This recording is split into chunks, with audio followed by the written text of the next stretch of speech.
একটাই মোমবাতি। তুমি তুমি তাকে কেন দুদিকে জ্বেলেছ?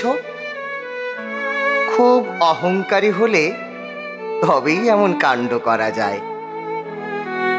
তুমি এত অহংকারী কেন? চোখে চোখ রাখতে গেলে অন্যদিকে থাকো, হাতে হাত রাখতে গেলে ঠেলে দাও,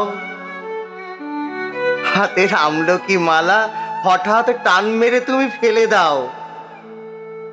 অথচ তারপরে এত শান্ত স্বরে কথা বলো যেন কিছুই হয়নি, যেন যা কিছু যেমন ছিল ঠিক তেমন আছে। খুব অহংকারী হলে তবেই এমন কাণ্ড করা যায়। অথচ এমন কাণ্ড করবার এখনই কোনো দরকার ছিল না। অন্য কিছু থাক না থাক, তোমার স্মৃতি ছিল। স্মৃতির ভিতরে ভুবন ভাসানো একটা নদী ছিল। তুমি নদীর ভিতরে ফের ডুবে গিয়ে কয়েকটা বছর অনায়াসে কাটাতে পারতে, কিন্তু তুমি কাটালে না। এখনই দপ করে তুমি জ্বলে উঠলে ব্লাউজের হলুদে।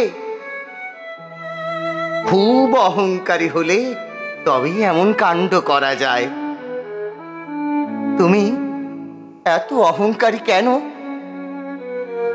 একটাই মোমবাতি, তবু অহংকারে তাকে তুমি দুদিকে জ্বালিয়েছ। নমস্কার।